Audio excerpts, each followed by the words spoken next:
અને રહી વાત મારી જીદની, તો હું આ પરિવારના હિતમાં જે પણ નિર્ણય લઉં છું ને, એ બધાને સમજાય એ જરૂરી નથી.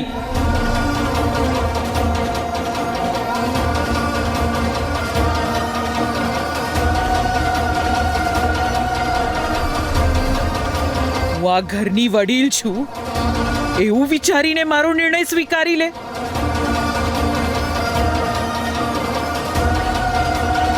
તમારા બધા જ કરતા વધારે અનુભવ છે મને. માતાજી એમના પરિવારથી સત્ય કેમ છુપાવી રહ્યા છે? માતાજીએ જે મને કીધું તું એ રુદ્રજીને કેમ નથી કહેતા?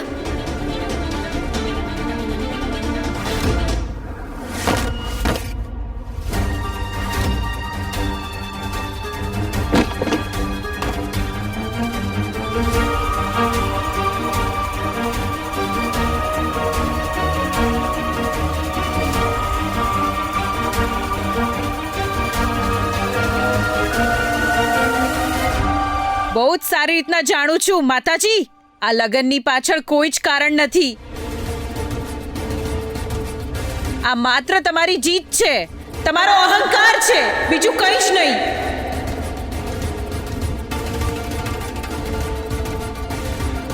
અને તમારી જીદના કારણે મારા દીકરાની જિંદગી બરબાદ થતી હું નહીં જોઈ શકું. એટલે આજે હું મારા રુદ્ર સાથે ઊભી છું.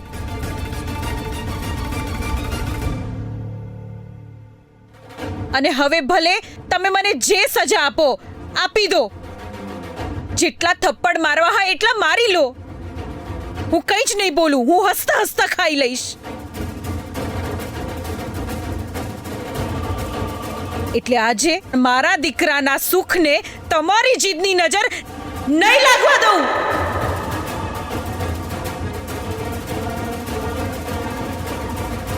કોની સાથે વાત કરી રહી છે તું?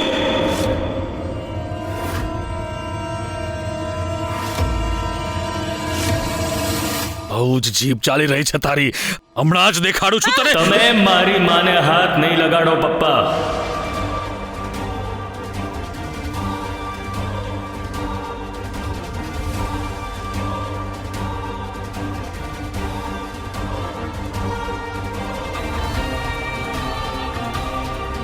આજ સુધી જે સપોર્ટની અપેક્ષા એ તમારી પાસેથી રાખતી હતી એ તો તમે આપી ના શક્યા. પણ આજે હું ઊભો છું મારી માની સાથે, એની ઢાલ બનીને.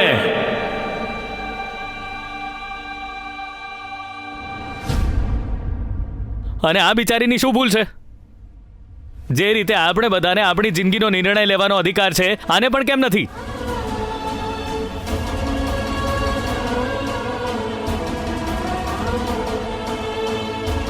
હું તો ગૌરીને પણ અહીંથી આઝાદ કરાવવા માંગતો હતો.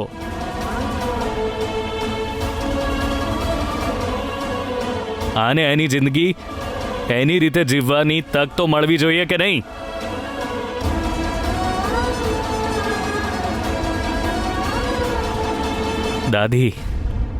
દાદી મને લાગતું હતું કે તમે મને અને સૌમ્યાને જોઈને બધી જ ફરિયાદો ભૂલી જશો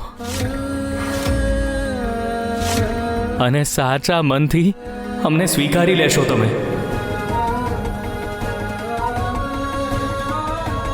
ગૌરી, તને તો બધી ખબર હતી ને. મેં કાયમ તને સપોર્ટ કર્યો છે ને. તારું ભલું જ તો ઈચ્છતો તો હું. તો પછી તે કેમ મને મારા પ્રેમથી અલગ કર્યો?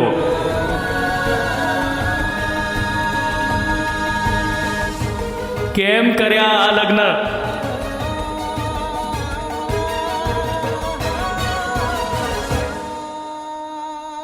આ તો દગો થયો ને ગૌરી.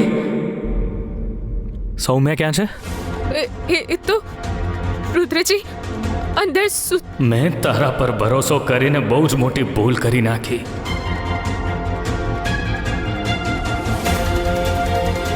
અને તે મંડપમાં બેસતા પહેલા એક વાર પણ મારી સાથે વાત ન કરી. રુદ્રજી મેં તમને કોઈ દગો નથી કર્યો રુદ્રજી. પણ એ સૌમ્યાજી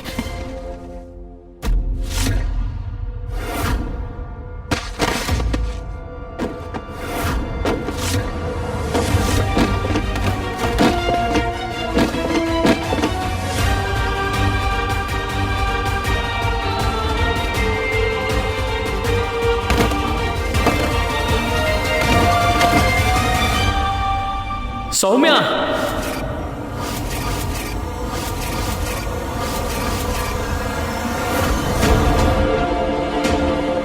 સૌમ્યા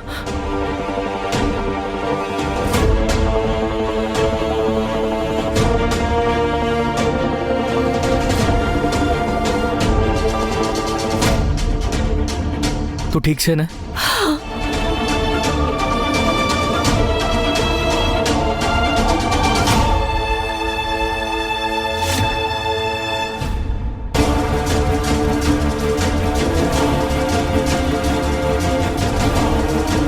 સૌમ્યા શાંત થઈ જા. સૌમ્યા શાંત થઈ જા. ઉઠ. શું થયું? હા, કોણે બાંધી હતી તને? અને આવી હાલત કોણે કરી તારી?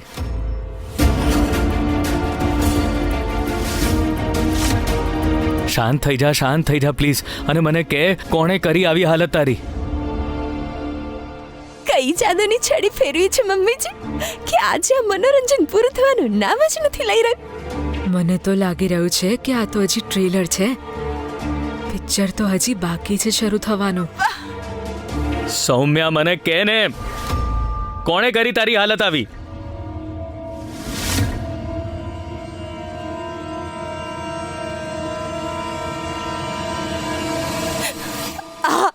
આ ગૌરીએ.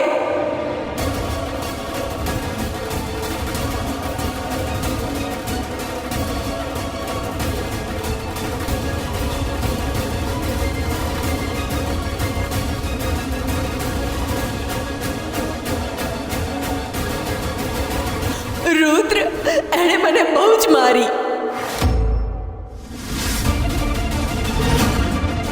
અને મને બાંધીને તારી સાથે લગ્ન કરી લીધા. આંટીજી બિલકુલ સાચું કહી રહ્યા હતા. આપણે આ છોકરી પર વિશ્વાસ નહોતો કરવો જોઈતો.